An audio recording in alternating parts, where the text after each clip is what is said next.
Assalamualaikum warahmatullahi wabarakatuh. Bagaimana kabarnya hari ini Ananda Soli dan Solihah? Semoga Ananda selalu dalam keadaan sehat walafiat dan selalu dalam lindungan Allah Ta'ala. Amin.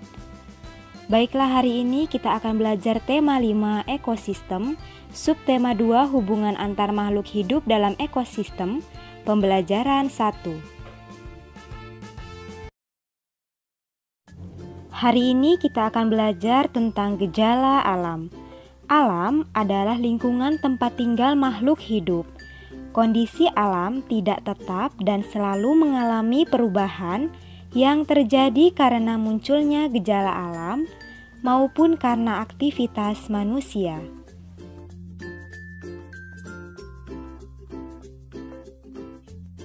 Gejala alam adalah reaksi yang timbul secara alamiah tanpa adanya pengaruh dari manusia.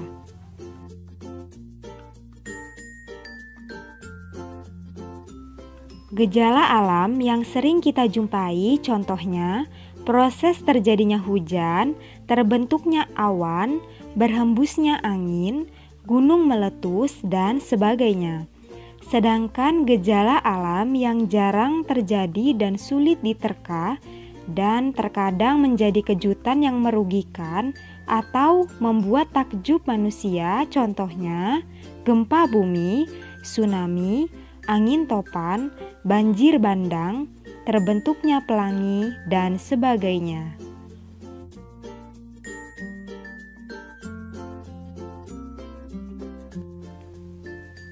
Masih ingatkah kalian tentang pikiran pokok?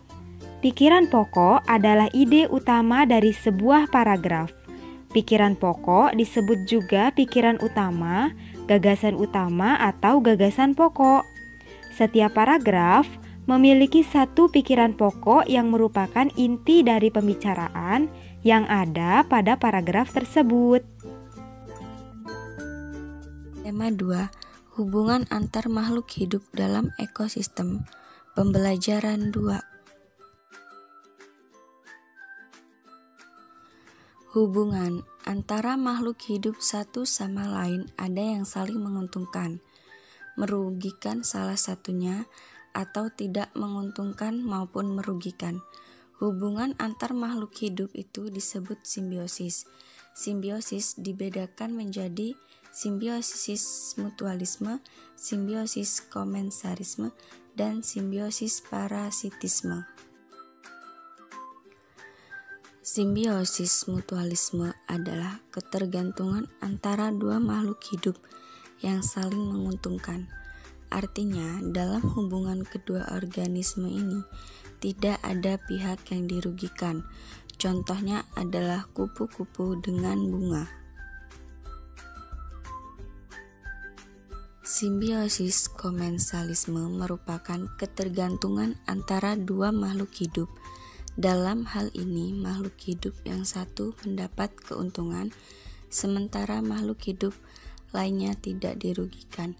Contohnya adalah ikan hiu dan ikan remora.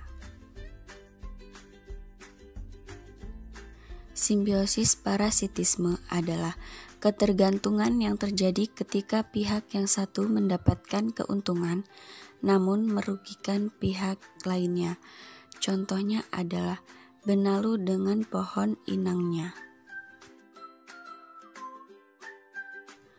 Masih ingatkah kamu tentang perubahan alam yang disebabkan oleh kegiatan manusia? Kegiatan manusia yang menyebabkan perubahan alam, salah satunya adalah perubahan hewan. Pada masa kerajaan, salah satu hewan yang gemar diburu adalah kijang atau jenis rusa. Sebuah kisah dari Jawa Barat menceritakan tentang tokoh bernama Ki Ageng Permanah Rasa yang gemar dan pandai berburu hewan. Dikisahkan bahwa Ki Ageng Pemanah Rasa sangat hebat dalam berburu kijang yang memiliki perilaku lembut, lincah, dan pemalu. Oleh rakyat setempat, dibuatlah sebuah tarian untuk menggambarkan suasana perburuan kijang itu. Dijawab kijang juga dikenal dengan nama kidang, sehingga tarian itu dinamakan tari kidang. Awalnya, tari kidang sangat sakral karena menjadi bagian dari ritual adat. Misalnya, ritual pernikahan, 7 bulanan, dan juga ritual musim panen.